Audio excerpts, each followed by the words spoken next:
Meu nome é Fernanda Albuquerque, tenho 62 anos e por 4 décadas fui professora universitária em São Paulo. Uma vida inteira dedicada aos livros, ao conhecimento e principalmente à minha família. Sempre acreditei que a vida tinha um propósito maior, que cada sacrifício que fazemos pelos nossos filhos seria recompensado no futuro. Que ingenuidade a minha! Ainda sinto o frio na espinha quando lembro daquele dia. Era uma terça-feira ensolarada de outubro. Tinha ido ao mercado pela manhã. Depois passei na floricultura para comprar orquídeas. Sempre gostei de mantê-las na varanda da mansão que construí com meu falecido marido, Antônio. Ele faleceu há 5 anos, deixando um império empresarial que construímos juntos, tijolo por tijolo, desde que éramos jovens recém-casados.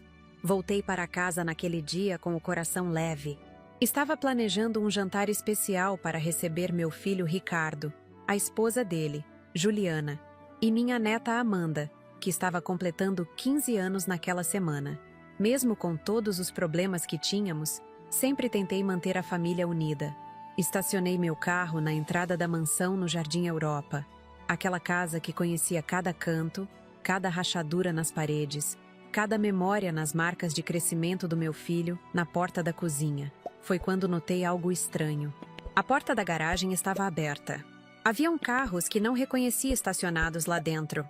Pensei que pudesse ser alguma visita inesperada. Talvez amigos do Ricardo. Ele tinha a chave da casa, claro, afinal cresceu ali. Desci do carro segurando as sacolas do mercado e as orquídeas. Foi então que vi.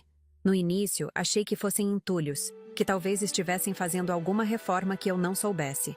Mas ao me aproximar, o choque me paralisou. Eram minhas coisas. Meus livros que colecionei durante toda a vida. Álbuns de família, roupas, sapatos, objetos pessoais. Tudo espalhado pelo gramado como se fossem lixo. Fiquei parada ali, sem reação, tentando entender o que estava acontecendo. Foi quando a porta principal se abriu.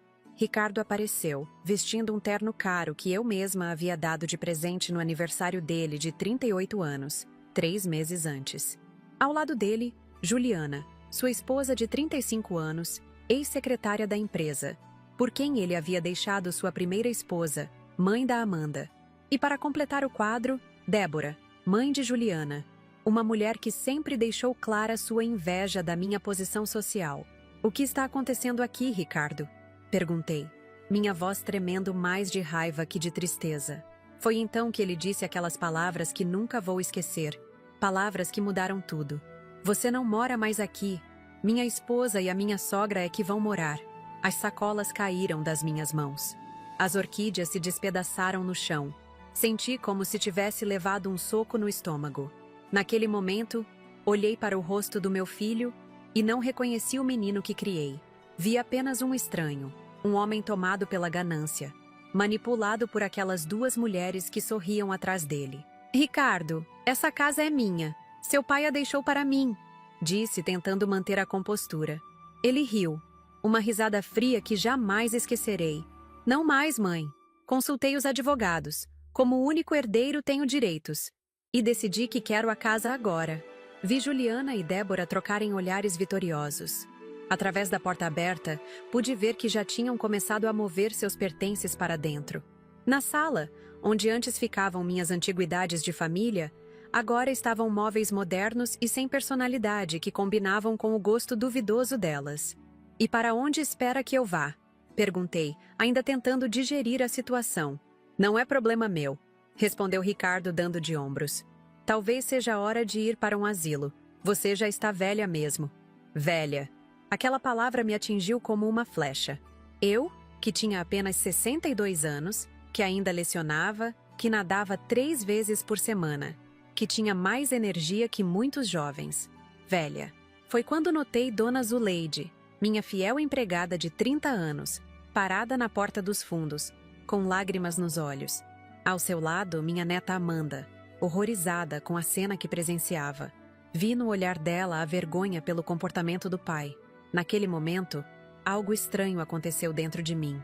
Em vez de desabar em lágrimas, em vez de implorar, em vez de gritar, senti uma calma anormal me dominar. Uma clareza de pensamento que nunca havia experimentado antes. Respirei fundo e olhei nos olhos do meu filho. Está bem, Ricardo, disse com uma voz surpreendentemente firme. Você venceu. Vou sair. Percebi a surpresa no rosto dele. Talvez esperasse uma cena, gritos, drama. Juliana e Débora pareciam quase desapontadas com minha reação contida. Voltei ao meu carro, abri o porta-malas e comecei a recolher algumas das minhas coisas espalhadas pelo jardim.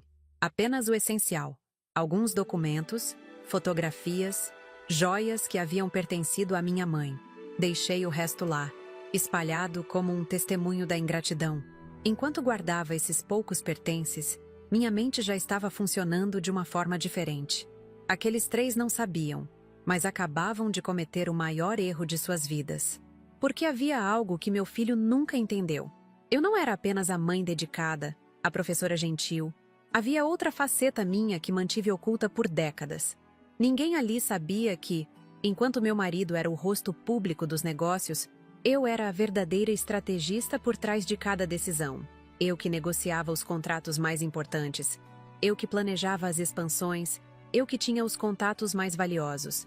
E mais importante, eu que conhecia todos os segredos, todos os esqueletos no armário. Antes de partir, olhei uma última vez para a casa que construí, para o jardim que plantei com minhas próprias mãos. Vi Ricardo, Juliana e Débora observando minha partida com expressões triunfantes. Vi Amanda na janela do 2º andar, chorando silenciosamente. Vi Dona Zuleide, que na verdade era muito mais do que uma simples empregada, assentir discretamente para mim, nosso sinal combinado há anos para situações extremas. Entrei no carro e parti sem olhar para trás. Para eles, estavam vendo uma senhora derrotada, humilhada, deixando sua casa pela última vez. Mal sabiam que o que viram não foi uma saída. Foi o primeiro movimento de um jogo que eu havia começado a planejar no exato momento em que Ricardo pronunciou aquelas palavras cruéis.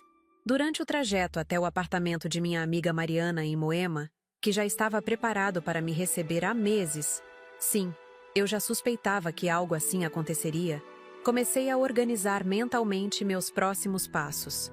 Eles pensavam que tinham vencido, que eu desapareceria em algum canto, choramingando pela minha casa perdida.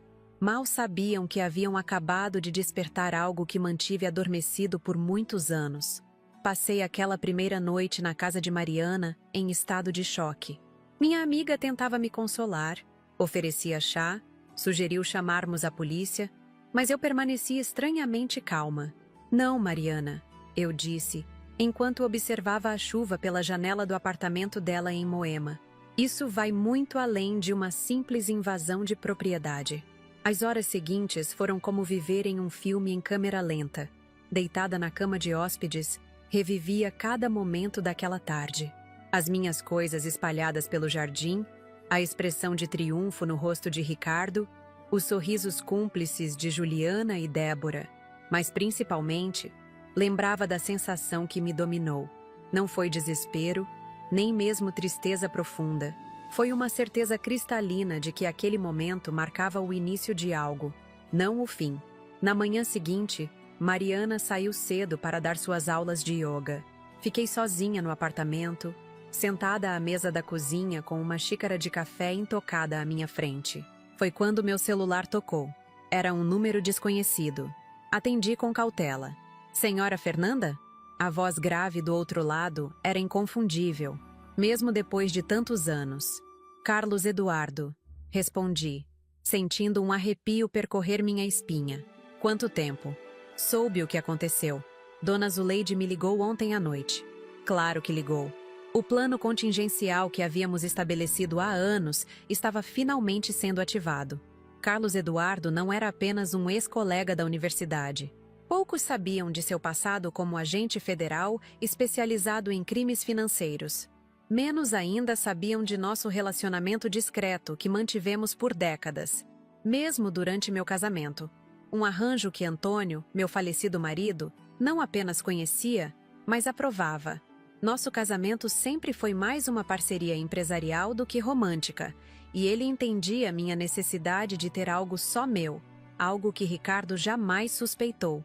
Estou indo para São Paulo, disse Carlos. Chego em 3 horas. Temos muito trabalho pela frente. Desliguei o telefone e, pela primeira vez desde o dia anterior, permiti-me um pequeno sorriso. As peças começavam a se movimentar. Enquanto esperava por Carlos Eduardo, decidi fazer algo que raramente me permiti em toda a minha vida: sentar e chorar.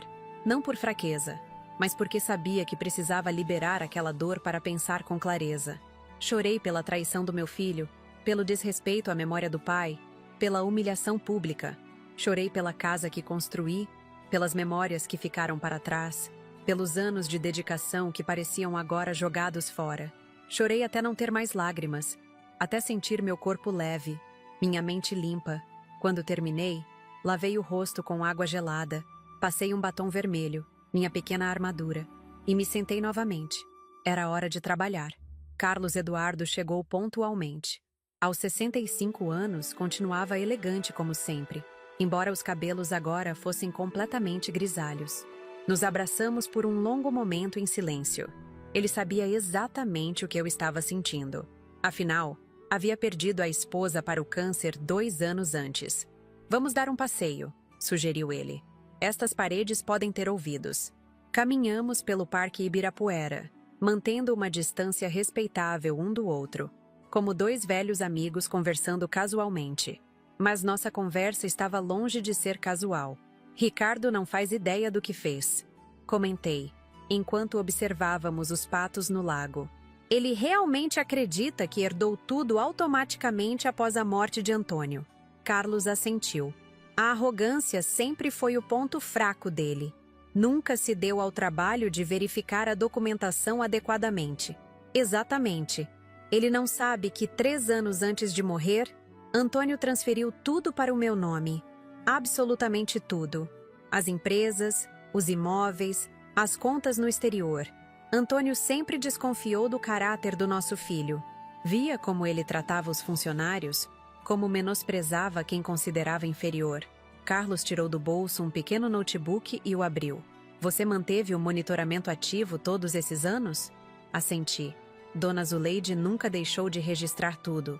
Cada conversa suspeita, cada documento que ele trazia para casa. Depois que Antônio morreu, Ricardo começou a se sentir mais confiante. Cometeu erros. No notebook, Carlos me mostrou arquivos e mais arquivos, gravações, fotos, documentos escaneados. 5 anos de vigilância constante e meticulosa. Vi novamente a expressão de Ricardo ao expulsar-me de casa e senti uma determinação renovada. Ele não apenas me tirou de casa, Carlos. Ele destruiu a confiança que depositei nele por toda uma vida. E vai pagar por isso. Retornamos ao apartamento de Mariana e comecei a trabalhar em meu plano. O primeiro passo era desaparecer completamente. Ricardo precisava acreditar que havia vencido, que eu estava derrotada. Desliguei meu celular habitual e ativei outro, com um número que apenas Carlos e Dona Zuleide conheciam. Nos dias seguintes, não atendi às poucas ligações que Ricardo fez para meu número antigo, provavelmente movido por algum resquício de culpa, ou mais provavelmente, para se certificar de que eu não voltaria para perturbar sua nova vida. 1 semana após minha expulsão, Carlos Eduardo me levou para visitar um apartamento no bairro do Itaim Bibi.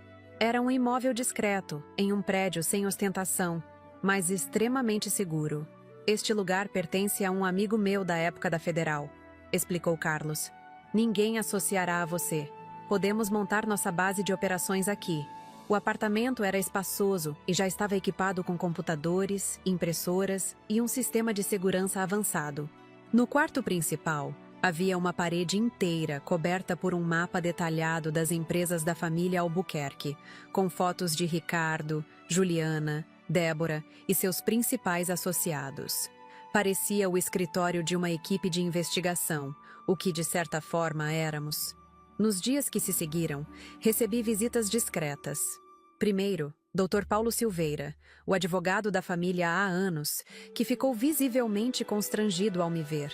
Dona Fernanda, eu não sabia que as coisas aconteceriam dessa forma. Ricardo me disse que a senhora havia concordado em se mudar para o sítio em Atibaia. Sorri com amargura. Claro que disse. E você acreditou nele sem verificar comigo. Paulo baixou os olhos. Fui negligente. Deveria ter falado com a senhora diretamente. Sim, deveria. Mas agora pode compensar seu erro me ajudando. Preciso saber exatamente o que Ricardo tem feito com as empresas desde a morte de Antônio. Paulo hesitou apenas um momento antes de abrir sua pasta. Trouxe tudo o que consegui reunir. E devo avisar, não é bonito. Por 3 horas, analisamos documentos, contratos, transferências bancárias. O quadro que se formava era muito pior do que eu imaginava. Ricardo não apenas havia tentado transferir propriedades para seu nome, algo que não conseguiu completamente devido às proteções legais que Antônio havia colocado. Ele também havia desviado dinheiro das empresas, sonegado impostos, falsificado relatórios para acionistas. Isso é suficiente para mandá-lo para a prisão por muitos anos, comentou Paulo, visivelmente abalado. Ainda não é o bastante, respondi. Quero mais. A próxima visita foi de um homem que eu nunca havia visto pessoalmente, apenas trocado mensagens codificadas ao longo dos anos. Leonardo Mendes, um técnico de informática que trabalhava discretamente para Carlos Eduardo em seus tempos de agente federal. Consegui acesso aos e-mails pessoais e corporativos do senhor. Ricardo, disse ele conectando um pendrive ao computador. E também as contas da senhora Juliana e da senhora Débora. As revelações foram chocantes mesmo para mim, que já esperava o pior. Juliana e Débora não eram meras coadjuvantes na história. Eram tão ou mais culpadas que Ricardo.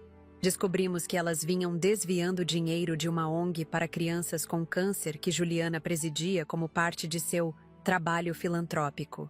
O dinheiro de doações ia parar em contas nas Ilhas Cayman e era usado para financiar viagens internacionais, compras de joias, procedimentos estéticos. Elas manipularam Ricardo desde o início, comentei, observando fotos de Juliana em iate em Mônaco, enquanto supostamente estaria em um congresso sobre crianças carentes. Viram nele um caminho para a riqueza. Carlos assentiu. E ele, cego pela ambição e pela luxúria, caiu como um pato. 2 semanas se passaram, e nosso arsenal de provas crescia exponencialmente. Dona Zuleide, que continuava na mansão fingindo servir aos novos donos, nos mantinha informados de cada movimento. Foi ela quem nos contou sobre o grande evento que Ricardo, Juliana e Débora estavam planejando. Vai ser um evento de caridade, relatou Zuleide pelo telefone seguro. Para arrecadar fundos para a ONG da senhora Juliana. Convidaram toda a alta sociedade paulistana, políticos, empresários, celebridades. Querem mostrar seu novo status. Olhei para Carlos Eduardo, que sorriu de uma forma que não via há anos. O sorriso do predador que finalmente tem a presa ao alcance. É a oportunidade perfeita, disse ele. Perfeita, concordei. Hora de acelerar os preparativos. Nas semanas seguintes, trabalhamos incansavelmente. Carlos Eduardo acionou antigos contatos na Polícia Federal, apresentando evidências suficientes para iniciar uma investigação oficial. Eu me reuni secretamente com jornalistas de veículos respeitados, oferecendo acesso exclusivo a uma história que prometia ser o escândalo do ano. Paulo Silveira preparou toda a documentação legal necessária para comprovar que eu era a verdadeira proprietária de tudo. Algo que Ricardo jamais se deu ao trabalho de verificar adequadamente. 3 dias antes do grande evento, recebi uma visita inesperada no apartamento do Itaim. Era Amanda, minha neta, acompanhada por Dona Zuleide. A menina correu para meus braços chorando. Vovó, eu senti tanto a sua falta. Eles disseram que você tinha ido embora para sempre, que não queria mais saber de ninguém. Abracei-a com força, sentindo uma pontada de culpa por tê-la deixado naquele ambiente tóxico por tanto tempo. Eu nunca iria embora sem me despedir de você, meu amor. Estava apenas reorganizando minha vida. Zuleide olhou significativamente para os computadores e documentos espalhados. A menina quer ajudar, Dona Fernanda. Ela sabe de coisas que nem eu consegui descobrir. Amanda enxugou as lágrimas e me olhou com uma determinação surpreendente para seus 15 anos. Eles são horríveis, vovó. Papai mudou completamente. Ele nem parece mais o mesmo. E aquelas duas tratam a todos como lixo. Até a mim. Pela primeira vez, hesitei. Envolver minha neta naquilo parecia cruzar uma linha que não estava certa se deveria cruzar. Amanda, o que estamos planejando é complicado. Pode ter consequências sérias para seu pai. Eu sei, respondeu ela com uma maturidade que me surpreendeu. E ele merece. Ouvi uma conversa dele com Juliana. Eles estão planejando me mandar para um internato na Suíça depois do evento. Querem se livrar de mim porque acham que sou muito parecida com a velha. Aquilo foi a gota d'água. Não bastava terem me tirado de minha casa, destruído minha confiança, desviado dinheiro de crianças doentes. Agora queriam afastar minha neta, a única pessoa verdadeiramente inocente naquela história toda. Está bem, decidi. Você pode ajudar, mas terá que seguir nossas instruções à risca. E depois que tudo acabar, terá que estar preparada para as consequências. Amanda assentiu, séria. Estou pronta, vovó. Eles precisam aprender que não podem tratar as pessoas assim. Nas 72 horas seguintes, finalizamos cada detalhe do plano. Carlos Eduardo garantiu que agentes federais estariam infiltrados entre os convidados da festa. Jornalistas posicionariam câmeras estrategicamente. Técnicos instalaram discretamente telões que normalmente seriam usados para apresentações beneficentes, mas que teriam um propósito muito diferente. Na véspera do grande dia, não consegui dormir. Fiquei olhando para o teto, pensando em tudo o que havia acontecido, em como minha vida havia mudado tão drasticamente em tão pouco tempo. Pensei em Antônio, em como ele previu que algo assim poderia acontecer e tomou providências para me proteger. Pensei em Ricardo, no menino doce que um dia ele foi, antes que a ganância e a influência de pessoas como Juliana o corrompessem completamente. Por um breve momento quase desisti. Quase liguei para Carlos Eduardo para cancelar tudo. Talvez houvesse outra maneira, uma que não destruísse completamente a vida do meu filho. Mas então lembrei das minhas coisas jogadas no jardim, da expressão de desprezo no rosto dele, das palavras cruéis. Você já está velha mesmo. E soube que não havia volta. O que estava prestes a fazer não era apenas por mim. Era por todas as pessoas que Ricardo, Juliana e Débora haviam prejudicado ao longo dos anos. Era por Amanda, por Dona Zuleide, pelos funcionários maltratados, pelas crianças doentes cujo dinheiro de tratamento havia sido desviado para financiar luxos desnecessários. Na manhã do grande dia, me vesti com cuidado especial. Escolhi um tailleur branco impecável, o mesmo que usava nas reuniões de negócios mais importantes quando trabalhava nos bastidores com Antônio. Prendi meus cabelos grisalhos em um coque elegante. Coloquei as pérolas que ganhei no dia do meu casamento. Olhei-me no espelho e vi não uma vítima, mas uma mulher forte, determinada a fazer justiça. Carlos Eduardo veio me buscar pontualmente às 6 da tarde. O evento na mansão começaria às 8, mas precisávamos chegar antes para os preparativos finais. Está pronta? Perguntou ele segurando minha mão. Respirei fundo, sentindo um misto de nervosismo e determinação. Estive pronta para isso minha vida inteira. Só não sabia. Enquanto o carro se dirigia para a mansão no Jardim Europa, repassei mentalmente cada etapa do plano. Tudo estava cronometrado, cada movimento calculado para o máximo impacto. Ricardo, Juliana e Débora não sabiam, mas seu império de mentiras estava prestes a desmoronar em questão de horas. Chegamos pelos fundos da propriedade, onde Dona Zuleide nos esperava com Amanda. A menina correu para me abraçar, tremendo ligeiramente. Vai dar tudo certo, vovó? Olhei nos olhos dela, tão parecidos com os meus, e sorri com confiança. Vai dar tudo certo. Só precisamos seguir o plano.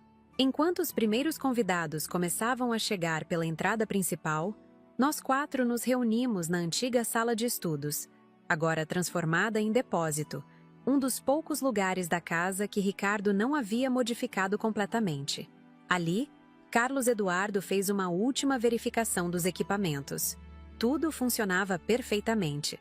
Os agentes estão posicionados, informou ele, depois de receber uma mensagem no celular. Os jornalistas também. É hora. Respirei fundo, sentindo o peso do momento.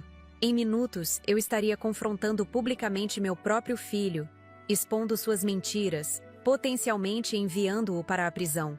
Mas já não havia mais dúvidas ou hesitações. Apenas a certeza de que a justiça seria feita. Vamos, disse eu, ajustando o broche de safira no lapela. Um broche que, além de elegante, Continha uma pequena câmera para registrar tudo do meu ponto de vista. Está na hora de mostrar a Ricardo que ele nunca deveria ter subestimado sua mãe. Caminhamos silenciosamente pelos corredores da mansão, seguindo um percurso que apenas eu e Dona Zuleide conhecíamos perfeitamente. Passagens discretas usadas pela criadagem há décadas, que Ricardo nem sabia que existiam. Meu coração batia acelerado, não de medo, mas de uma estranha excitação. Carlos Eduardo ia à frente, verificando se o caminho estava livre, enquanto Amanda segurava minha mão com força. Eles estão no salão principal, sussurrou Dona Zuleide, retornando de uma rápida verificação. O evento começou há 20 minutos. Ricardo está fazendo um discurso sobre generosidade e responsabilidade social. A ironia era tão grande que quase ri. Ricardo falando sobre responsabilidade social, enquanto desviava dinheiro de crianças com câncer. Juliana posando de benfeitora enquanto usava a ONG como fachada para enriquecimento pessoal. Débora fingindo ser uma sogra dedicada quando, na verdade, era a mente por trás de muitos dos esquemas. Vamos esperar o momento exato, disse Carlos, consultando o relógio, quando todos os convidados importantes estiverem presentes. Nos posicionamos em uma pequena sala adjacente ao salão principal, de onde podíamos observar o evento sem sermos vistos. Através de uma fresta na porta, vi o salão de festas da minha casa completamente transformado. Onde antes havia móveis clássicos e obras de arte cuidadosamente selecionadas por mim ao longo de décadas, agora havia uma decoração ostensiva e sem personalidade. Lustres extravagantes substituíam as luminárias elegantes que Antônio e eu trouxemos de nossas viagens pela Europa. Quadros caros, mas sem significado, ocupavam as paredes onde antes ficavam fotografias de família e pinturas de artistas que apoiamos desde o início de suas carreiras. Os convidados circulavam com taças de champanhe, vestidos em trajes de gala. Reconheci políticos, empresários, celebridades, todos ali para ver e serem vistos, para associar seus nomes à nova geração dos Albuquerque, como Ricardo agora se apresentava. No centro do salão, meu filho estava em um pequeno palco improvisado, microfone na mão, falando com a desenvoltura de quem se sente intocável. E é por isso que a Fundação Novos Caminhos dedica-se integralmente a dar esperança às crianças que mais precisam, dizia ele, com Juliana ao seu lado, sorrindo e acenando como uma primeira-dama. Cada centavo arrecadado esta noite irá diretamente para tratamentos oncológicos pediátricos. Cada palavra era uma punhalada, cada sorriso falso, cada aplauso dos convidados que não faziam ideia da verdade, aumentava minha determinação. Olhei para Amanda, que observava o pai com uma mistura de tristeza e repulsa. Ele nem sempre foi assim, sussurrei para ela. Houve um tempo em que seu pai era um menino gentil, com sonhos genuínos. O que aconteceu com ele, vovó? Suspirei. A ganância aconteceu, querida. A sensação de que merecia mais, sem precisar trabalhar por isso. E pessoas que alimentaram o pior nele, em vez do melhor. Carlos Eduardo nos interrompeu com um gesto discreto. Os agentes confirmaram posição. Os jornalistas estão prontos. E acabei de receber a confirmação. O juiz federal assinou os mandados há 10 minutos. Assenti. Tudo estava alinhado. Era a hora do próximo passo. Dona Zuleide. Chamei suavemente. Hora de servir aquele vinho especial. A fiel empregada sorriu de uma forma que poucos haviam visto. Não o sorriso servil da funcionária, mas o sorriso cúmplice de alguém que havia esperado anos por aquele momento. Saiu discretamente, dirigindo-se à cozinha. O vinho especial não era nada ilegal ou prejudicial. Era apenas um Chateau Margaux Safra, 1982, uma garrafa raríssima que Antônio e eu compramos em nossa lua de mel e prometemos abrir apenas em uma ocasião verdadeiramente especial. Ricardo sempre cobiçou aquela garrafa, mas Antônio foi inflexível. Ela era minha, para abrir quando eu decidisse que o momento era adequado. Que momento poderia ser mais adequado que este? Enquanto Zuleide cumpria sua missão, observei Ricardo concluir seu discurso com uma salva de palmas. Juliana tomou o microfone em seguida, sua voz melíflua ecoando pelo salão. Como presidente da Fundação Novos Caminhos, agradeço a presença de todos. Este ano, ultrapassamos a marca de 5 milhões de reais em doações, e cada centavo foi direcionado para as crianças que atendemos. Mentira. Cada palavra, uma mentira descarada. Nos últimos 3 anos, menos de 20% do dinheiro havia chegado efetivamente às crianças. O restante estava em contas offshore, em joias no cofre que Juliana mantinha escondido em seu closet, em viagens de luxo disfarçadas de visitas a centros de tratamento internacionais. Dona Zuleide retornou, acenando discretamente para indicar que sua parte estava cumprida. Agora era só questão de tempo até Ricardo, incapaz de resistir à tentação, anunciar a abertura da garrafa especial, o que seria nosso sinal para a entrada. Carlos Eduardo se aproximou, ajustando o pequeno fone de ouvido que usava para a comunicação com os agentes federais. Todos os acessos estão cobertos. Ninguém sairá do local sem autorização quando começarmos. Amanda, que havia assumido sua posição como parte do plano, também confirmou que estava pronta. A menina seria fundamental. Sua presença no palco ao lado do pai seria o distrator perfeito para minha entrada. Não precisamos esperar muito. Como previsto, Ricardo não resistiu a exibir seu tesouro mais recente, ou o que ele acreditava ser seu. Amigos, anunciou ele, após a apresentação de Juliana. Para celebrar o sucesso deste evento, gostaria de compartilhar algo verdadeiramente especial. Muitos conheceram meu pai, Antônio Albuquerque, um homem de visão e tradição. Percebi como ele usava o nome do pai quando conveniente, mesmo tendo desprezado seus valores em vida. Em sua adega, guardou por décadas uma garrafa única, um Chateau Margaux, 1982, considerado um dos maiores vinhos da história. Esta noite, pela primeira vez, esta garrafa será aberta e compartilhada. Os convidados aplaudiram, impressionados com o gesto aparentemente generoso. Poucos ali sabiam que aquela única garrafa valia mais de 30 mil reais, dinheiro que poderia salvar vidas na fundação que eles fingiam apoiar. Este é o momento, murmurou Carlos Eduardo. Amanda, você está pronta? Minha neta assentiu, ajustando o vestido elegante que usava. Seu papel era simples, mas crucial. Distrair Ricardo no momento exato para que eu pudesse fazer minha entrada sem ser impedida. Amanda saiu da sala onde estávamos escondidos e circulou pelo salão, cumprimentando alguns convidados como se tivesse acabado de chegar à festa. Vi quando ela se aproximou do palco, acenando timidamente para o pai. Ricardo, sempre preocupado com as aparências, imediatamente a chamou para subir. E aqui está minha filha, Amanda. Venha, querida. Junte-se a nós neste momento especial. Era o sinal que esperávamos. Enquanto todos os olhares se voltavam para Amanda subindo ao palco, Carlos Eduardo ativou o sistema que havíamos instalado. As luzes do salão piscaram brevemente, algo que pareceria apenas uma falha elétrica momentânea para os convidados, mas que era, na verdade, o sinal para os agentes federais e jornalistas se posicionarem. É a sua deixa, disse Carlos, apertando minha mão em um gesto de apoio. Estamos com você.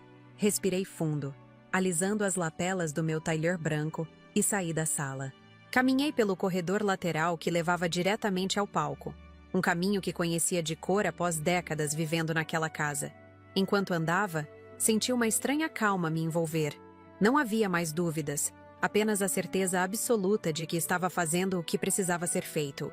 Cheguei à lateral do palco no exato momento em que Ricardo erguia a garrafa preciosa, pronto para o gesto teatral de abri-la. Juliana e Débora estavam ao seu lado, sorrisos triunfantes nos rostos. Amanda, agora também no palco, foi a primeira a me ver. Seus olhos se arregalaram ligeiramente, mas ela manteve a compostura, exatamente como havíamos ensaiado. Subi os 3 degraus que levavam ao palco e caminhei em direção ao microfone, meus saltos ecoando no súbito silêncio que se instaurou quando os primeiros convidados me reconheceram. Ricardo congelou, a garrafa ainda nas mãos, sua expressão transformando-se de choque para raiva em questão de segundos. Mãe! A palavra saiu como uma acusação. O que você está fazendo aqui? Ignorei-o, caminhando diretamente até o microfone. Meus olhos percorreram brevemente o salão, reconhecendo os rostos dos convidados. muitos dos quais haviam jantado em minha mesa dezenas de vezes ao longo dos anos, mas que agora pareciam não saber como reagir à minha presença. "Boa noite a todos", disse eu, minha voz surpreendentemente firme.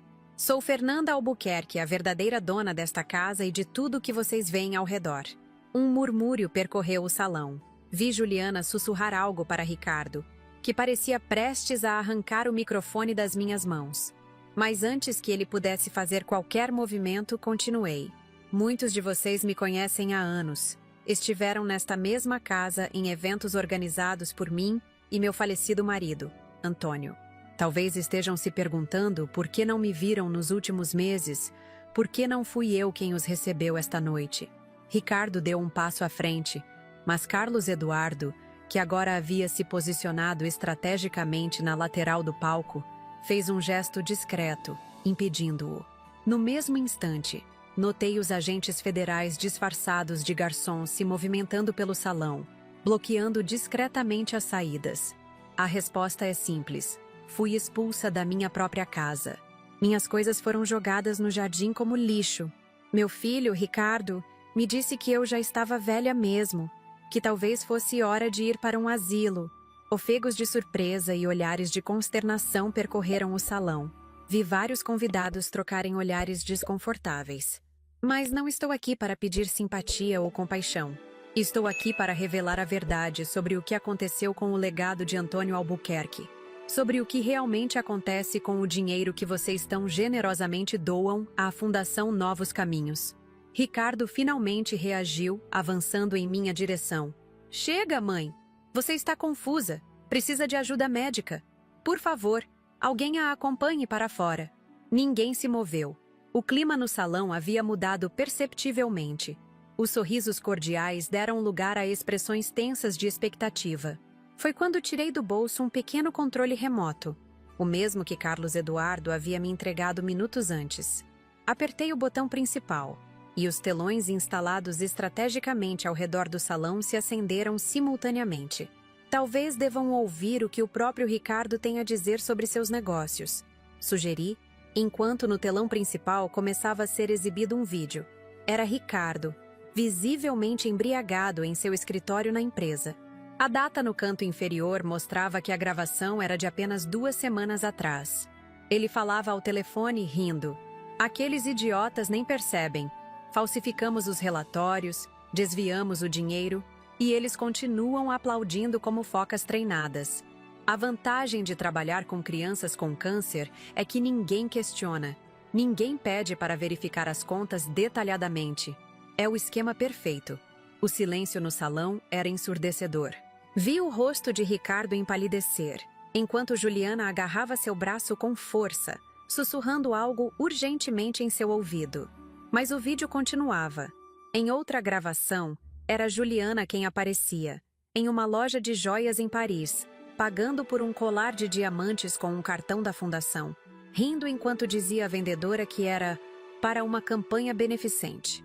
Em um terceiro clipe, Débora instruía a contadora da fundação a ajustar os números, para que parecesse que 80% dos recursos haviam sido destinados aos tratamentos, quando na verdade o valor não chegava a 20%.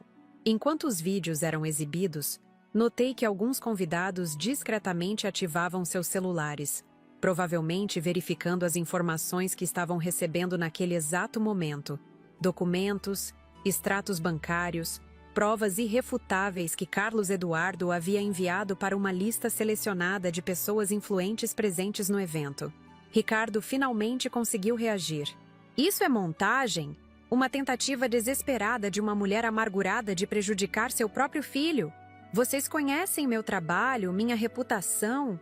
Sua voz foi sumindo à medida que percebia que ninguém parecia convencido. No centro do salão, um homem de terno escuro deu um passo à frente, um dos agentes federais disfarçados. "Ricardo Albuquerque", anunciou ele em voz alta, exibindo seu distintivo. "Você está preso pelos crimes de estelionato, associação criminosa, lavagem de dinheiro e sonegação fiscal." Outros agentes se aproximaram, cercando também Juliana e Débora. "Juliana Mendonça Albuquerque e Débora Mendonça. Vocês também estão detidas pelos mesmos crimes." O caos se instaurou no salão. Flashes dispararam. Os jornalistas que havíamos convidado registrando cada momento.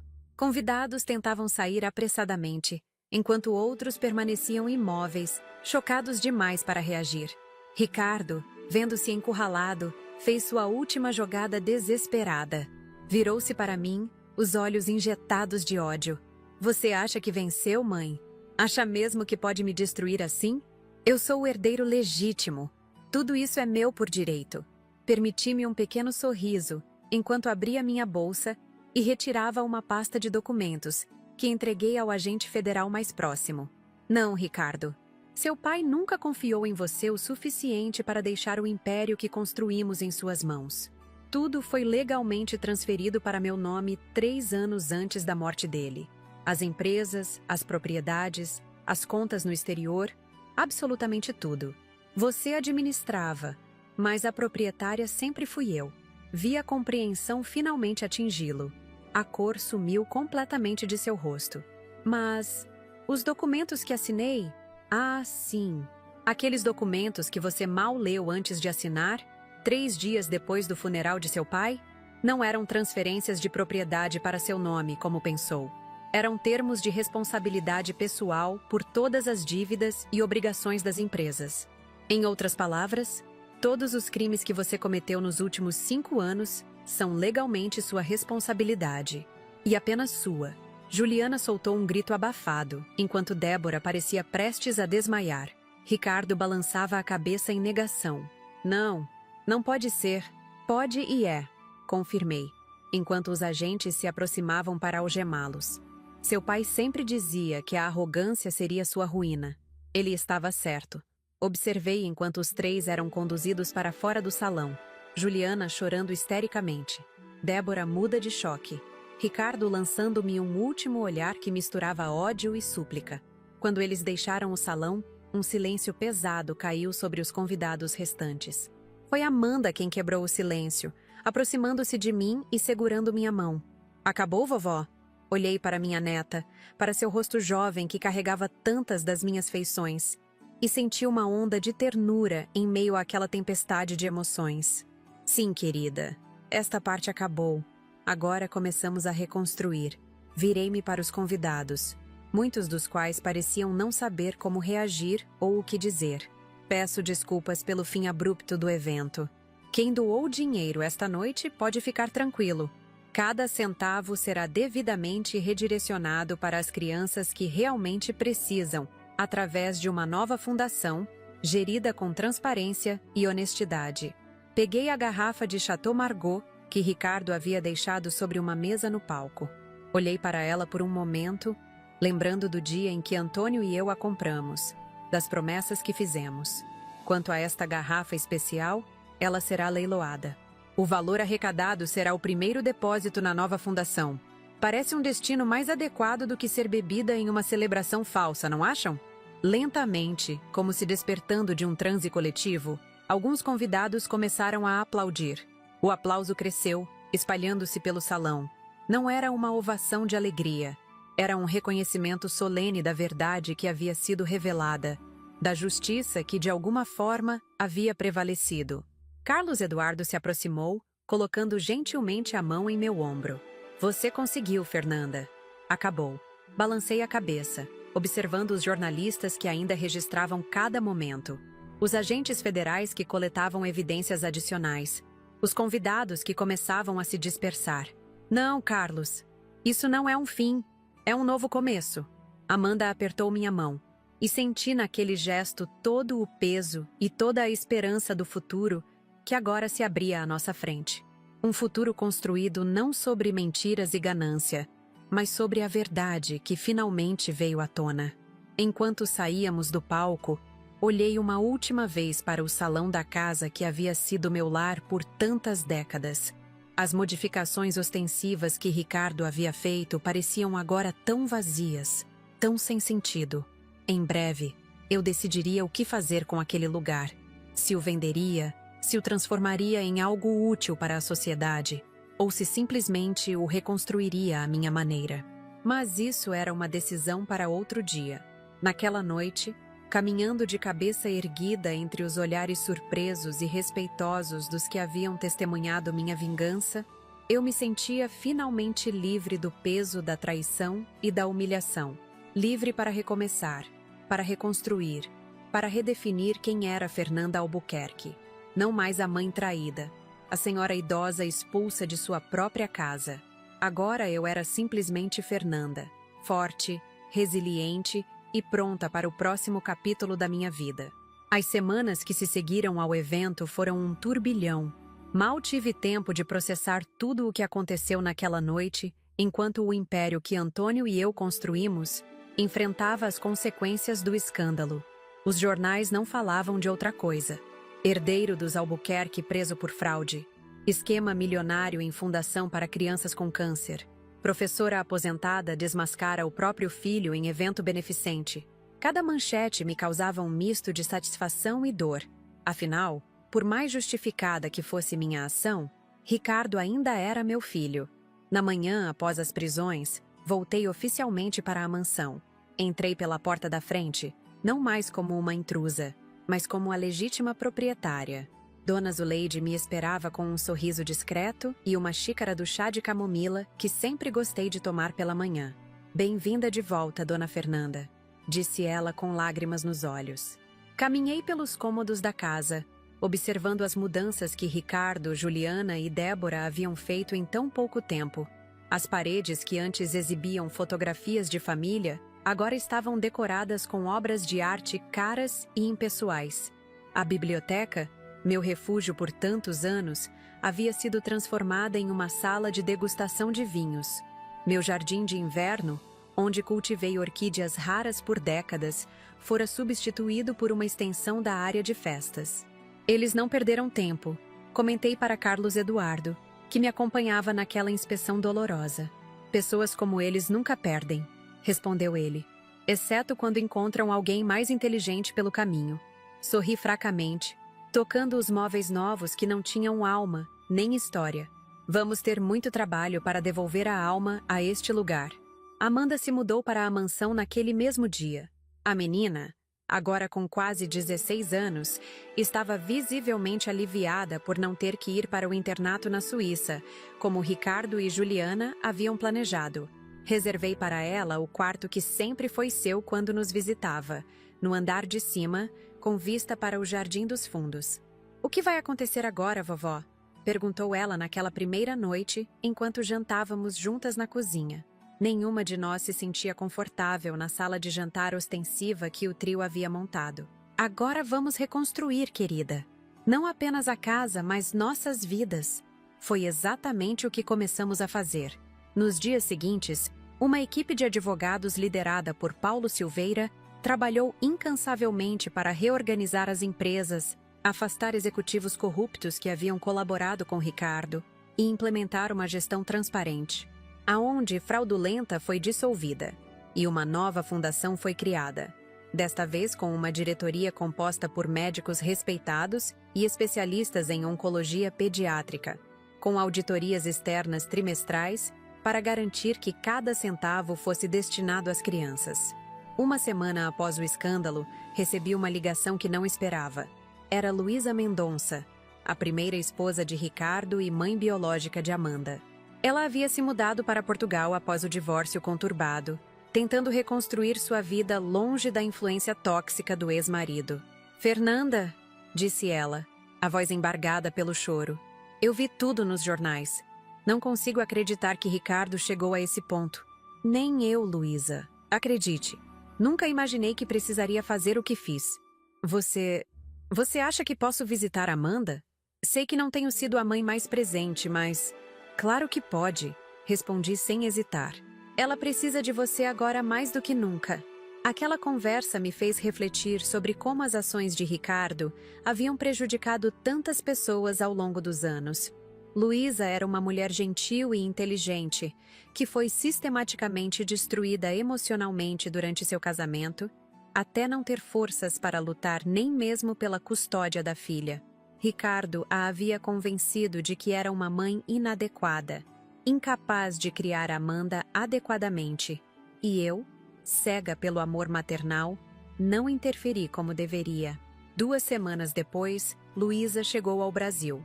O reencontro entre mãe e filha foi emocionante. Anos de separação forçada, dando lugar a abraços, lágrimas e promessas de nunca mais se afastarem. Observando-as juntas, percebi que havia mais uma coisa boa resultando daquela situação dolorosa.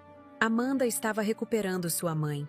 Enquanto isso, o processo judicial contra Ricardo, Juliana e Débora avançava rapidamente. As provas eram irrefutáveis e novos detalhes sórdidos surgiam a cada dia. Descobrimos que o esquema era ainda maior do que imaginávamos inicialmente. Além do desvio de recursos da ONG, havia fraudes em contratos corporativos, subornos a fiscais, sonegação fiscal em escala impressionante. 1 mês após as prisões, recebi autorização para visitar Ricardo no presídio. Hesitei muito antes de decidir ir. Parte de mim não queria vê-lo naquela situação, por mais merecida que fosse. Outra parte precisava daquele encontro para encerrar um ciclo.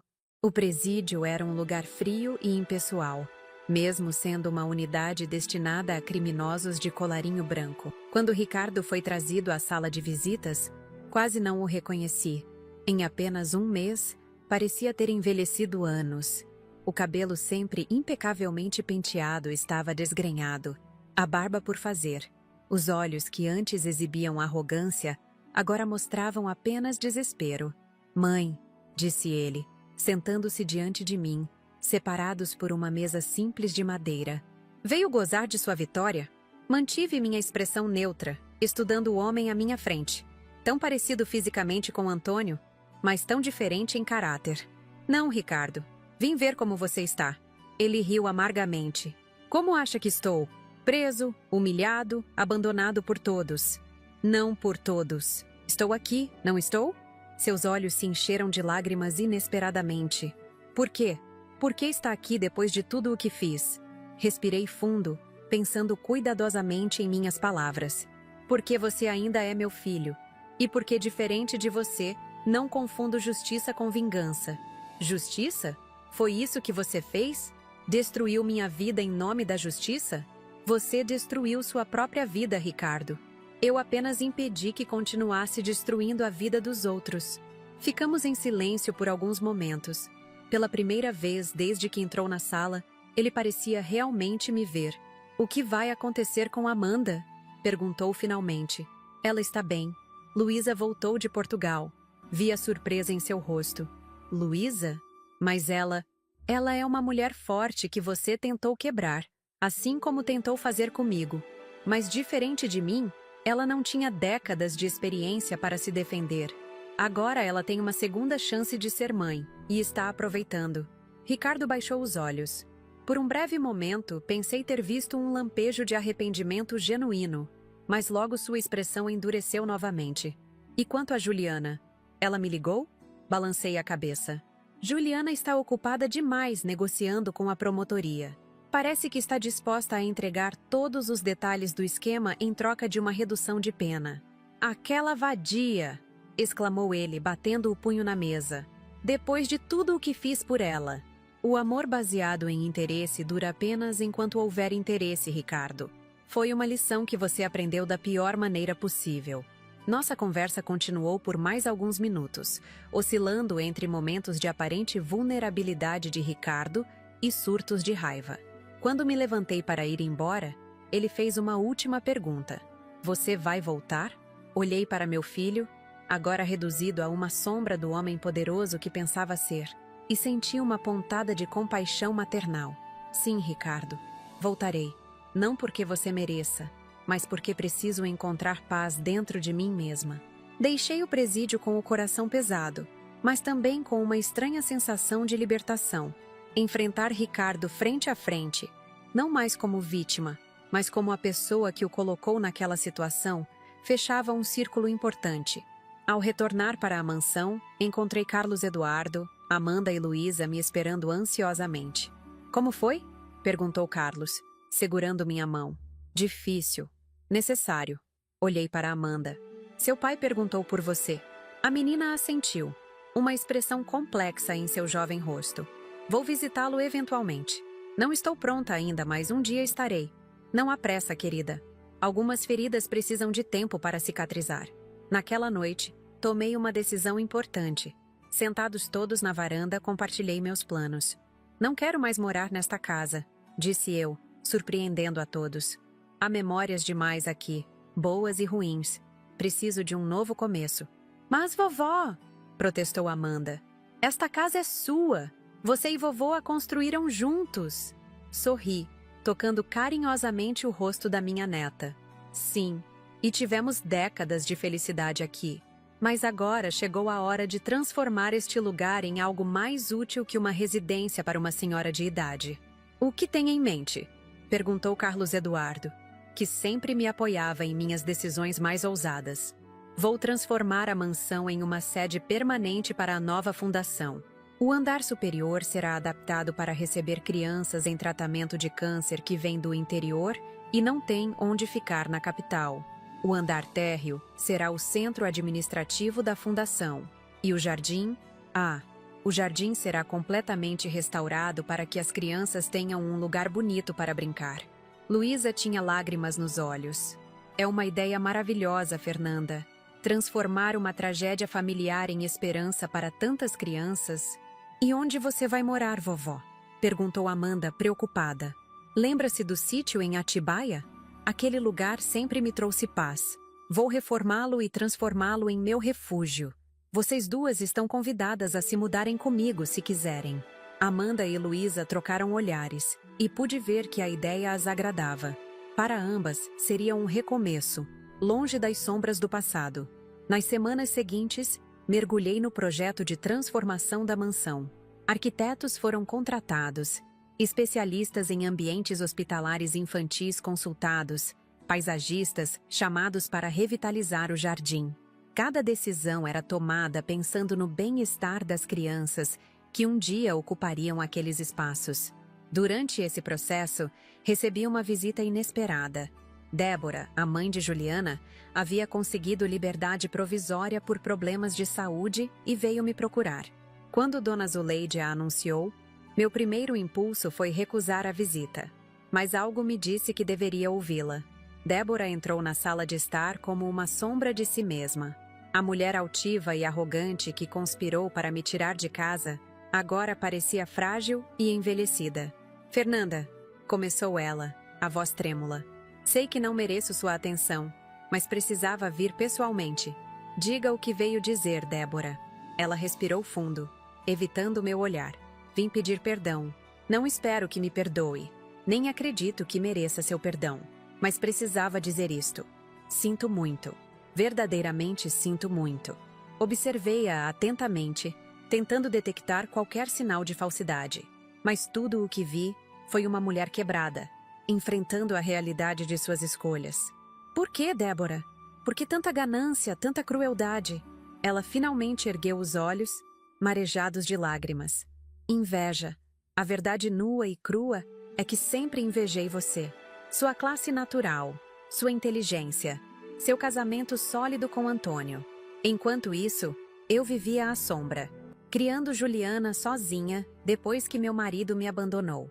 Quando ela conheceu Ricardo, vi uma oportunidade de finalmente ter tudo o que você tinha. Sua honestidade brutal me pegou de surpresa. Esperava desculpas elaboradas, justificativas complexas, mas não esta confissão direta de um dos piores pecados humanos. A inveja é um veneno que consumimos esperando que o outro morra, Débora. Mas somos nós que acabamos envenenados. Ela assentiu, derrotada. Percebi tarde demais. Agora Juliana vai passar anos na prisão. Provavelmente não verei minha filha em liberdade novamente. E tudo por quê? Por coisas materiais que no fim não significam nada. Fiquei em silêncio por alguns instantes, digerindo suas palavras. Finalmente, levantei-me e caminhei até a janela, observando os trabalhadores que já começavam as modificações no jardim para o novo projeto. Sabe o que estou fazendo com a mansão, Débora? Estou transformando-a em um centro de acolhimento para crianças com câncer. As mesmas crianças de quem vocês roubaram. Ela fechou os olhos, como se cada palavra fosse uma punhalada. É justo, mais do que justo. Quando você sair da prisão, se ainda estiver viva, e se realmente estiver arrependida, venha me procurar. Talvez haja um lugar para você como voluntária, uma chance de reparar, mesmo que minimamente, o mal que causou. Débora me olhou com espanto. Você me daria essa chance? Não estou prometendo nada, mas acredito que todos merecem a oportunidade de redenção, inclusive você. Depois que ela saiu, fiquei pensando em como a vida dá voltas. Aquela mulher que conspirou para me prejudicar agora estava à minha mercê, implorando por uma chance de redenção. Não senti nenhum prazer em sua desgraça, apenas uma compreensão mais profunda de como a ganância e a inveja podem destruir vidas. 2 meses após o escândalo, a reforma do sítio em Atibaia estava concluída. Era uma propriedade mais modesta que a mansão, mas infinitamente mais acolhedora. Uma casa principal cercada por jardins, um pequeno lago, árvores frutíferas e a paz que só o interior proporciona. Amanda e Luísa decidiram viver comigo, pelo menos inicialmente. A menina estava se preparando para o vestibular e sonhava em estudar medicina, inspirada, segundo ela, pelos médicos dedicados que conheceu durante a criação da nova fundação. Luísa, que era arquiteta por formação, encontrou um emprego em uma construtora em Campinas, a pouca distância de Atibaia. Quanto a Carlos Eduardo, nossa relação finalmente podia florescer à luz do dia, sem os constrangimentos do passado. Ele comprou uma casa próxima ao sítio e nos visitava frequentemente. Aos 65 anos, não pensávamos em casamento ou formalidades, apenas em aproveitar o tempo que tínhamos juntos, sem pressões ou expectativas. A inauguração do Centro de Acolhimento Antônio Albuquerque aconteceu exatamente 3 meses após minha expulsão da mansão. A imprensa compareceu em peso, não mais para cobrir um escândalo, mas para testemunhar como uma tragédia familiar havia sido transformada em algo positivo. Cortei a faixa de inauguração com Amanda ao meu lado, ambas vestidas de branco. Uma homenagem silenciosa a Antônio, que sempre disse que o branco representava novos começos. As primeiras crianças já estavam instaladas no andar superior, seus rostinhos curiosos aparecendo nas janelas, observando a cerimônia. Quando me pediram para fazer um discurso, hesitei brevemente. Não havia preparado nada formal. Preferia deixar as palavras fluírem naturalmente. Este lugar? Comecei observando a fachada da mansão, agora identificada por uma placa simples com o nome do centro. Foi construído com amor há muitas décadas. Viveu momentos de alegria e de dor, testemunhou nascimentos e mortes, celebrações e tragédias. Hoje, inicia um novo capítulo. Não mais como símbolo de status ou poder, mas como um farol de esperança para crianças que lutam pela vida. Fiz uma pausa, sentindo a emoção apertar minha garganta. Amanda apertou minha mão, dando-me força para continuar. Quando fui expulsa desta casa, pensei que havia perdido tudo. Mas descobri que as paredes, os móveis, os objetos, nada disso era realmente importante. O que importa são os valores que carregamos dentro de nós. A integridade, a compaixão, o amor verdadeiro. Olhei para a plateia diversificada. Médicos, enfermeiros, funcionários da fundação, jornalistas, curiosos. Ao fundo, pude ver Dona Zuleide, orgulhosa em seu novo uniforme de supervisora do centro. Este centro nasce da dor, mas se alimentará da esperança. Cada criança que passar por aqui levará um pouco da essência de Antônio Albuquerque, um homem que acreditava que a verdadeira riqueza está em ajudar os outros. E talvez, de alguma forma misteriosa, também carregará um pouco da lição que aprendi da maneira mais difícil. Nunca é tarde para recomeçar.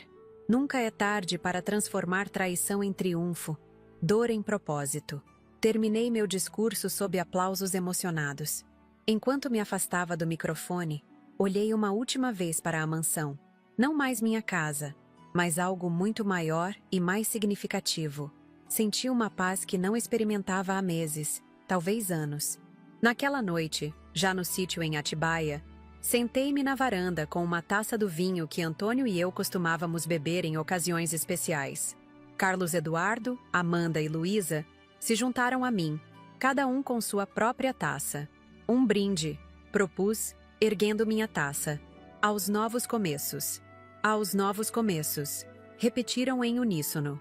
Enquanto contemplava o céu estrelado sobre Atibaia, Tão diferente do céu poluído de São Paulo, refleti sobre a jornada extraordinária dos últimos meses.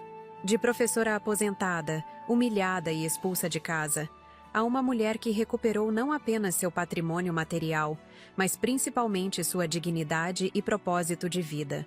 A vingança havia sido doce, sim, mas a verdadeira vitória não estava na queda de Ricardo, Juliana e Débora. Estava na minha capacidade de me reinventar aos 62 anos, de transformar a traição em uma oportunidade de fazer algo significativo, de provar que uma mulher com cabelos brancos jamais deve ser subestimada. "No que está pensando, vovó?" perguntou Amanda, notando meu olhar distante. Sorri, abraçando minha neta. "Estou pensando que, às vezes, precisamos perder tudo para descobrir quem realmente somos." 1 ano se passou desde a inauguração do Centro de Acolhimento Antônio Albuquerque. As estações mudaram. As árvores do sítio em Atibaia floresceram e perderam suas folhas. E nossa pequena família improvisada encontrou uma nova rotina, uma nova normalidade. Eu, que sempre pensei que meus últimos anos seriam dedicados a aulas na universidade e jantares familiares na mansão do Jardim Europa, agora vivia uma vida completamente diferente e surpreendentemente mais satisfatória. As manhãs em Atibaia começavam cedo. Eu despertava com o canto dos pássaros, tomava meu café na varanda, observando o nascer do sol sobre as montanhas, e depois dedicava algumas horas ao trabalho administrativo da fundação. Às terças e quintas, Carlos Eduardo me acompanhava até São Paulo para visitas ao centro, que funcionava a pleno vapor, acolhendo crianças de todo o Brasil para tratamento oncológico. Foi numa dessas visitas regulares, numa terça-feira de abril, que recebi a notícia que mudaria novamente o curso da história da família Albuquerque. Paulo Silveira me esperava no escritório administrativo do centro, sua expressão mais grave que o habitual. "Dona Fernanda", disse ele, levantando-se para me cumprimentar. "Precisamos conversar sobre Ricardo." Senti uma contração no estômago. Nos últimos meses, havia me acostumado a separar mentalmente o filho que criei do homem que tentou me destruir. Visitava-o na prisão a cada 3 semanas. Visitas silenciosas e tensas, mas que eu considerava necessárias para minha própria paz de espírito. "O que houve, Paulo? Ele está doente?" O advogado indicou a cadeira à sua frente. "Não, sua saúde física está bem, mas houve um desenvolvimento no caso. A promotoria está oferecendo um acordo." "Que tipo de acordo?" "Delação premiada. Eles querem que Ricardo entregue os políticos e empresários envolvidos nos esquemas de corrupção. Em troca, reduziriam significativamente sua pena." Recostei-me na cadeira, absorvendo a informação. "E ele aceitou? Esse é o problema. Ele se recusa a falar com os promotores a menos que você esteja presente na negociação." Franzi o senho intrigada. "Por quê? O que eu tenho a ver com isso?" Paulo hesitou, como se escolhesse cuidadosamente suas palavras. "Ricardo disse que só confia em você para garantir que o acordo seja justo. Aparentemente, depois de tudo o que aconteceu, você é a única pessoa que ele acredita que não o trairia." A ironia da situação não me escapou. O filho que me traiu da pior maneira possível agora depositava sua confiança em mim. Parte de mim queria recusar imediatamente, lavar as mãos daquela situação, mas outra parte, talvez a professora que sempre acreditou no potencial de transformação das pessoas, viu naquilo uma oportunidade. "Quando seria essa reunião?" "Amanhã, às 10 horas, no fórum." Assenti lentamente. "Estarei lá." Naquela noite, voltando para Atibaia, compartilhei a notícia com Carlos Eduardo, Amanda e Luísa, que agora formavam meu círculo íntimo de confiança. "Você não deve nada a ele", disse Luísa, ainda carregando mágoas profundas do ex-marido. "Depois do que ele fez, seria perfeitamente compreensível se você nunca mais quisesse vê-lo." "Concordo", acrescentou Carlos Eduardo. Essa poderia ser apenas mais uma manipulação. Amanda, que havia visitado o pai apenas 2 vezes desde sua prisão, permaneceu em silêncio, observando-me com aqueles olhos que lembravam tanto os meus. "O que você acha, vovó?" perguntou ela finalmente. "No fundo, o que seu coração diz?" Suspirei. olhando para o céu estrelado visível através da janela da sala. Meu coração está dividido, como sempre esteve quando se trata de Ricardo. Como mãe, quero acreditar que ainda existe algo de bom nele, algo que possa ser salvo. Como a mulher que ele traiu, quero distância. E como Fernanda Albuquerque, insistiu Amanda. Não como mãe, não como vítima, mas como a mulher que reconstruiu sua vida após a traição. A pergunta me pegou de surpresa. Era perspicaz demais para alguém tão jovem. Mas Amanda sempre teve essa capacidade de enxergar além do óbvio. Como Fernanda Albuquerque, respondi após alguns momentos de reflexão. Acredito que devemos sempre dar às pessoas a chance de fazer o certo, mesmo quando elas fizeram tudo errado antes. Na manhã seguinte, vesti-me com o mesmo tailleur branco que usei na noite da exposição de Ricardo. Não era uma escolha aleatória. Queria que ele me visse exatamente como naquela noite, forte e determinada. Não como uma mãe fragilizada pela situação do filho. Carlos Eduardo insistiu em me acompanhar até o fórum, embora apenas eu pudesse entrar na sala de reuniões. Estarei aqui fora se precisar de mim, disse ele apertando minha mão antes que eu entrasse. A sala era austera, com uma grande mesa retangular no centro. De um lado, 3 promotores com expressões sérias. Do outro, Paulo Silveira e uma cadeira vazia que presumivelmente seria ocupada por Ricardo. Sentei-me próxima ao lugar do meu filho, mas mantendo uma distância respeitosa. Quando Ricardo entrou, escoltado por 2 agentes penitenciários, quase não o reconheci. Em 1 ano de prisão, havia perdido peso, e os cabelos, antes cuidadosamente tingidos para esconder os fios grisalhos, agora mostravam mechas brancas nas têmporas. Usava o uniforme do presídio e tinha olheiras profundas. Nossos olhares se encontraram brevemente. Não havia raiva em seus olhos, apenas um cansaço infinito. Ele assentiu em minha direção, um gesto quase imperceptível de agradecimento, antes de sentar-se. A reunião começou formalmente, com o promotor principal explicando os termos do acordo de delação. Ricardo escutava em silêncio, ocasionalmente consultando Paulo com o olhar. Em nenhum momento ele me dirigiu a palavra diretamente, o que achei curioso, considerando que minha presença havia sido sua exigência. Foi apenas quando os promotores saíram brevemente da sala para consultar um superior sobre um detalhe do acordo que Ricardo finalmente falou comigo. "Obrigado por vir", disse ele, sua voz mais rouca do que eu lembrava. "Você pediu. Eu vim." Ele sorriu fracamente. "Simples assim?" "Nada entre nós é simples, Ricardo. Nunca foi." Ele desviou o olhar, fixando-o em suas mãos algemadas sobre a mesa. "Sabe por que pedi sua presença? Paulo disse que você confia que eu não o trairia." Ricardo assentiu lentamente. "Irônico, não é? Depois de tudo... Por que, Ricardo?" A pergunta escapou dos meus lábios antes que eu pudesse contê-la. Não era sobre a reunião. Era sobre tudo. Sobre a traição, sobre as mentiras, sobre a crueldade. Ele pareceu entender exatamente o que eu perguntava. "Não existe uma resposta simples, mãe. Foi acontecendo aos poucos. Primeiro, pequenos desvios que justifiquei como necessários para o crescimento dos negócios. Depois, conheci Juliana, que tinha ideias cada vez mais ambiciosas. Débora entrou no jogo, alimentando nossa ganância. E então você decidiu que sua própria mãe era descartável." Ele baixou a cabeça, e por um momento pensei ter visto lágrimas em seus olhos. "O poder corrompe, mãe." E eu me deixei corromper completamente. Antes que pudéssemos continuar aquela conversa, os promotores retornaram. As próximas 2 horas foram dedicadas aos detalhes técnicos do acordo. Ricardo concordou em entregar todos os envolvidos nos esquemas de corrupção, políticos que receberam propinas, empresários que participaram de fraudes em licitações, funcionários públicos que facilitaram operações ilegais. Em troca, sua pena seria reduzida de 18 para 8 anos, com possibilidade de progressão para regime semiaberto após cumprir 1/3. Não era liberdade imediata, mas representava uma luz no fim do túnel. Quando tudo estava praticamente acertado, o promotor principal fez uma observação que me surpreendeu. "Senhor Albuquerque, o senhor entende que, ao fazer esta delação, estará colocando sua vida em risco?" Alguns dos nomes que mencionou são pessoas poderosas e perigosas. Ricardo olhou para mim antes de responder.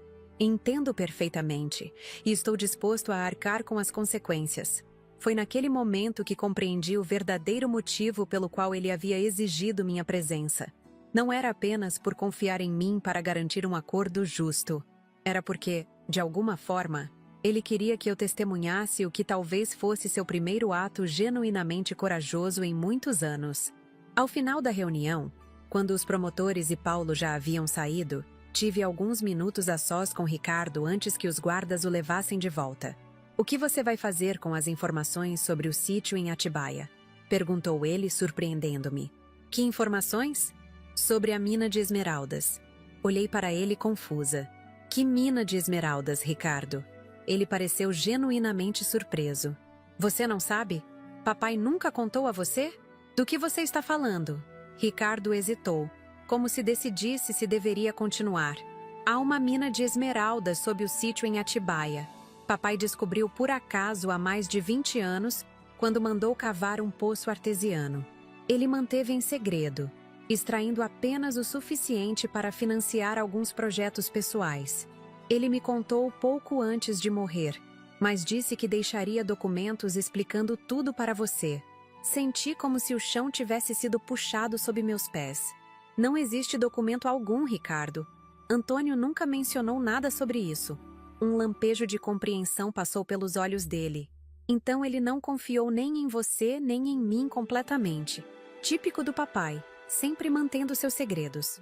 Os guardas entraram, indicando que nosso tempo havia acabado. Ricardo se levantou, ainda algemado. "Se estiver dizendo a verdade", falei, "por que está me contando isso agora?" Ele me olhou nos olhos, pela primeira vez, sem desviar o olhar, "porque já causei dano suficiente. E porque talvez esteja tentando consertar um pouco do mal que fiz." Nos dias que se seguiram, não consegui tirar aquela conversa da cabeça. A possibilidade de uma mina de esmeraldas no sítio parecia absurda, coisa de romance ou filme. Mas por que Ricardo inventaria algo assim? Após uma semana de inquietação, decidi investigar. Contratei discretamente uma empresa especializada em prospecção mineral, sob o pretexto de querer melhorar o sistema de irrigação da propriedade. Para meu absoluto espanto, eles confirmaram. Havia de fato um veio de esmeraldas sob o sítio. Não uma mina gigantesca, mas o suficiente para valer uma pequena fortuna se explorado adequadamente. "O que você vai fazer?" perguntou Carlos Eduardo quando compartilhei a descoberta com ele. "Ainda não sei", respondi honestamente. Parte de mim quer ignorar completamente isso. Outra parte pensa nas possibilidades para a fundação. A resposta veio de forma inesperada, através de Amanda. Ela havia acabado de ser aprovada para o curso de medicina na USP e estava radiante com a perspectiva de se tornar médica. "Vovó", disse ela durante um jantar comemorativo, "e se usássemos o dinheiro das esmeraldas para criar um centro de pesquisa em oncologia pediátrica? Algo que realmente fizesse diferença a longo prazo." A ideia era perfeita. Não se tratava de enriquecer pessoalmente, mas de transformar aquela descoberta surpreendente em algo que pudesse beneficiar exatamente as crianças que haviam sido prejudicadas pelos esquemas de Ricardo, Juliana e Débora. Na semana seguinte, já estávamos em contato com geólogos, advogados especializados em mineração e administradores de fundos de pesquisa médica. O plano começava a tomar forma. Exploraríamos a mina de forma sustentável e legal, e todos os recursos seriam canalizados para um instituto de pesquisa associado ao centro de acolhimento. Em meio a esses planos, recebi uma ligação perturbadora. Ricardo havia sido atacado na prisão. 2 detentos, aparentemente a mando de um dos políticos que ele havia delatado, o emboscaram durante o banho de sol. Ele sobreviveu, mas estava gravemente ferido, internado no hospital penitenciário. Corri para São Paulo imediatamente. Encontrei meu filho em um leito hospitalar, ligado a monitores, com o rosto tão inchado que mal pude reconhecê-lo. Sentei-me ao lado dele, observando sua respiração difícil, e fui tomada por uma onda de emoções contraditórias. Este homem havia me traído da pior maneira possível. Havia roubado de crianças doentes, havia mentido, manipulado, ferido tantas pessoas. E, no entanto, era meu filho, o menino que um dia embalei em meus braços, que ensinei a ler, que sonhei ver se tornar um homem melhor que seu pai. Ricardo abriu os olhos com dificuldade, focando lentamente em mim. Mãe, murmurou, sua voz quase inaudível. Você veio. Claro que vim. Ele tentou sorrir, mas a dor o impediu. Eles vão tentar de novo. Não vão parar até conseguirem.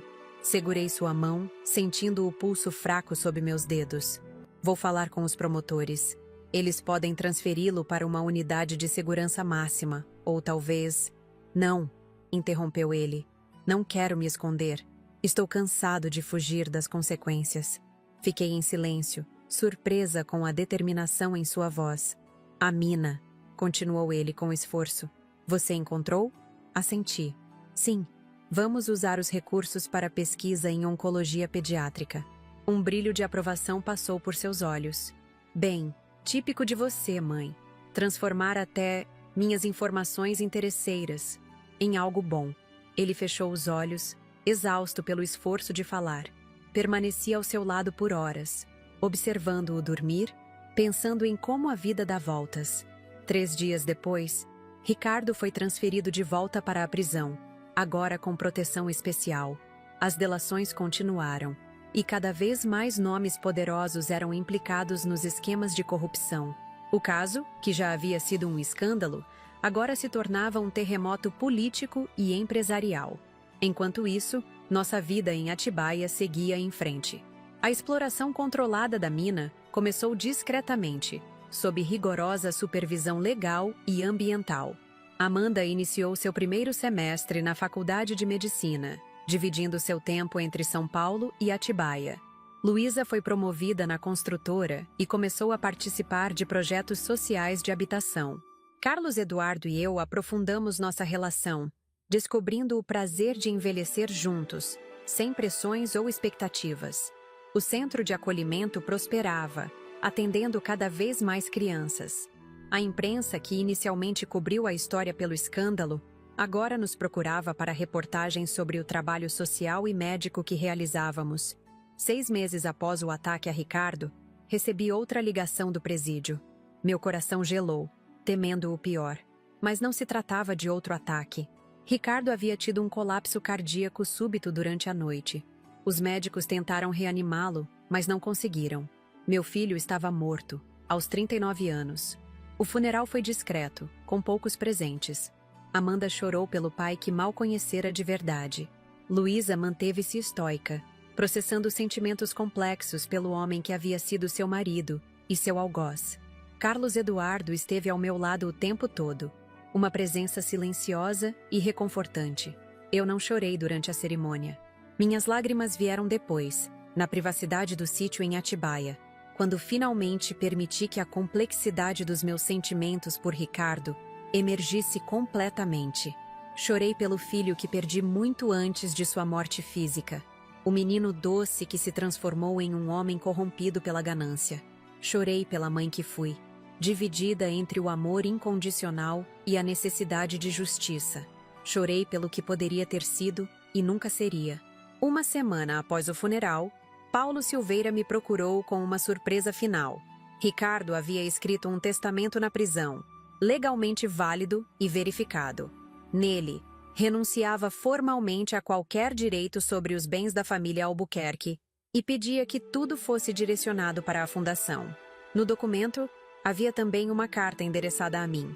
Levei a carta para o jardim do sítio, sentando-me sob uma jabuticabeira que Antônio havia plantado décadas atrás. Com mãos trêmulas, abri o envelope. Mãe, começava a carta. Se você está lendo isto, significa que não estou mais aí. Talvez seja melhor assim. Algumas pessoas não nasceram para consertar seus erros, apenas para reconhecê-los tarde demais. Quero que saiba que, apesar de tudo, nunca deixei de admirá-la. Mesmo quando a traí, mesmo quando a humilhei, no fundo sabia que estava errado.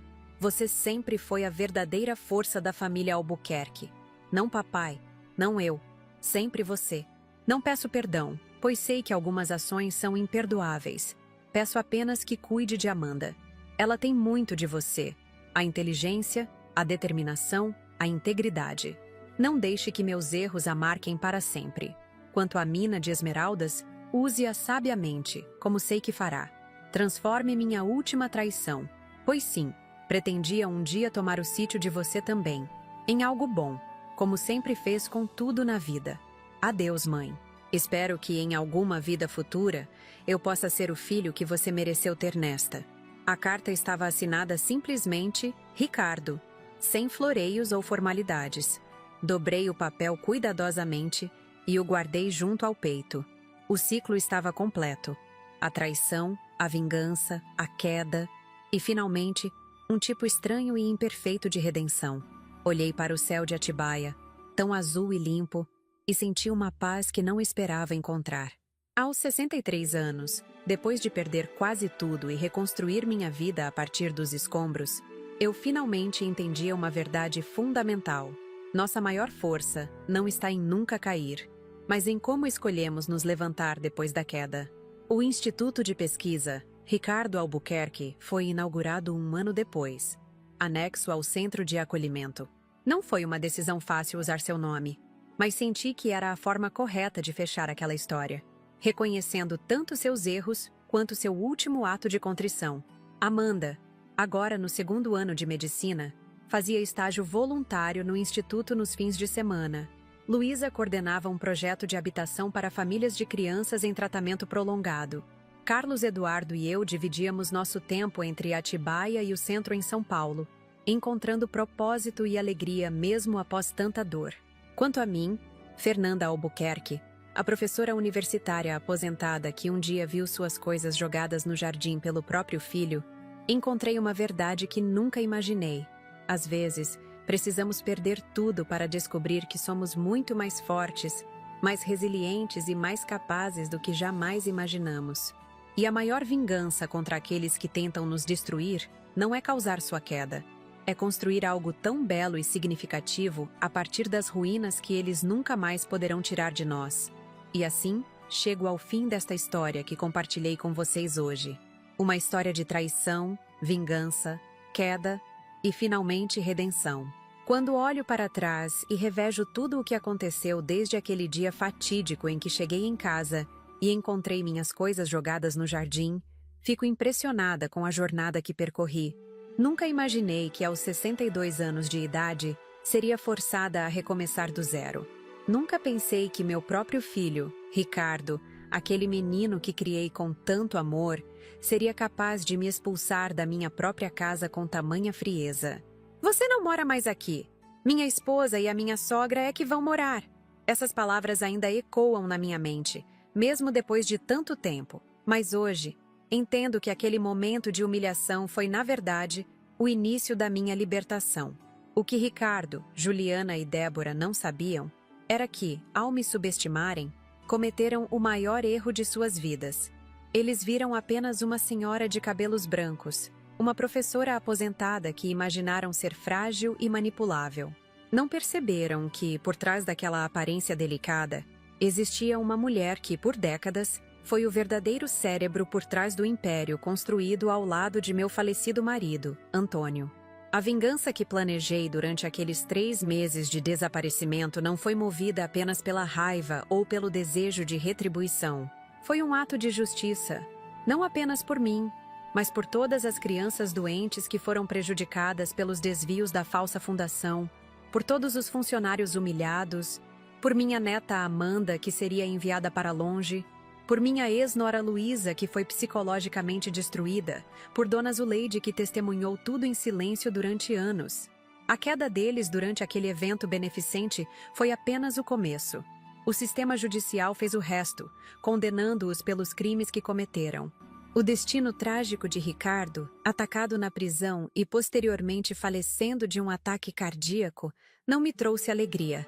Apenas uma triste confirmação de que, muitas vezes, nossas escolhas têm consequências que vão muito além do que podemos prever.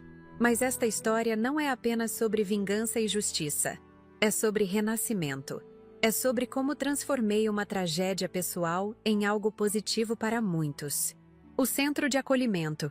Antônio Albuquerque, que um dia foi minha mansão no Jardim Europa, hoje recebe crianças de todo o Brasil para tratamento oncológico. O Instituto de Pesquisa Ricardo Albuquerque, financiado pelas esmeraldas descobertas no sítio em Atibaia, desenvolve novos tratamentos que salvam vidas diariamente. Amanda seguiu o caminho da medicina, tornando-se uma oncologista pediátrica, dedicada e compassiva. O oposto de tudo o que seu pai representou em seus últimos anos. Luísa recuperou sua autoestima e hoje coordena projetos de habitação para famílias em situação vulnerável. Carlos Eduardo, meu companheiro de décadas, finalmente pôde assumir seu lugar ao meu lado, sem segredos ou constrangimentos. Quanto a mim, Fernanda Albuquerque, encontrei uma paz que nunca imaginei possível após tamanha traição. Descobri que nossa verdadeira força não está no que possuímos, mas em nossa capacidade de reconstrução após a perda. Aprendi que, mesmo aos 60 anos, ainda é possível reinventar-se completamente e encontrar um propósito maior. Se há uma mensagem que gostaria que levassem desta minha história, é esta: nunca subestimem uma mulher de cabelos brancos. A idade não nos torna frágeis, ela nos torna sábias, pacientes e, quando necessário, implacáveis. Os ciclos da vida nem sempre são gentis, mas sempre nos oferecem a chance de crescimento e transformação, se tivermos a coragem de abraçá-los. Para você que me assistiu até aqui, quero agradecer do fundo do meu coração. Compartilhar esta história não foi fácil. Reviver cada momento de dor e triunfo exigiu muito de mim. Foram dias preparando este relato, organizando minhas memórias, buscando a forma mais honesta e impactante de transmitir a vocês tudo o que vivi. Se minha história tocou você de alguma forma, se você se identificou com minhas lutas, se encontrou inspiração em minha jornada, peço que deixe um comentário abaixo. Conte-me de onde você está assistindo, se já passou por alguma situação de traição familiar ou se conhece alguém que viveu algo semelhante. Sua experiência e sua voz são importantes para mim e para toda a nossa comunidade aqui no canal Vovó Lembrou. Aproveito também para pedir que se inscrevam no canal.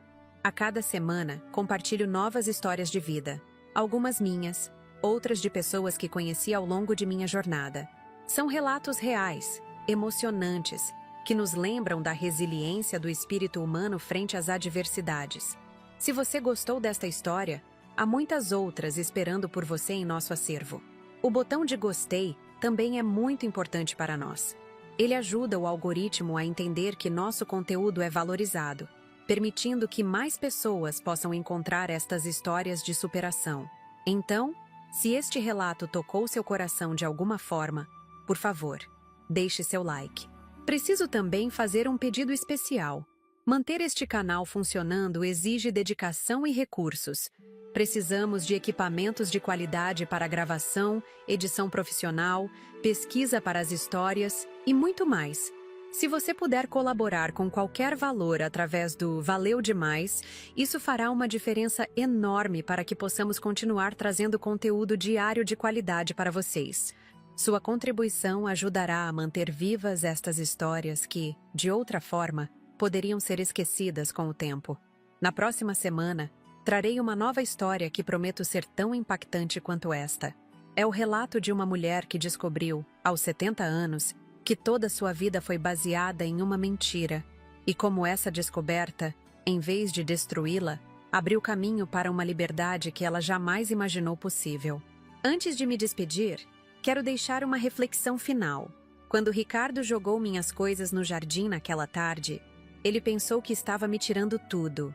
Não percebeu que, na verdade, estava me libertando. Às vezes precisamos perder aquilo que achamos essencial para descobrir do que realmente somos feitos. E, acreditem, somos feitos de material muito mais resistente do que imaginamos. Obrigada por me acompanharem até aqui. Obrigada por cada minuto de atenção, por cada emoção compartilhada. Este espaço que criamos juntos no Vovó Lembrou é mais que um canal. É um local de encontro de almas que entendem que nossas histórias, por mais dolorosas que sejam, merecem ser contadas e ouvidas.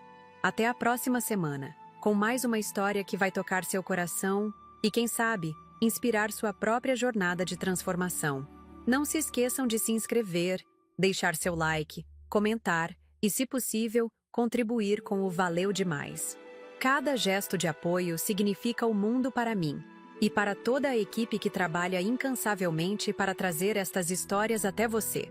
Aqui é Fernanda Albuquerque, do canal Vovó Lembrou. Lembrando que nossas cicatrizes contam histórias de batalhas que vencemos e que nunca, jamais, é tarde demais para recomeçar.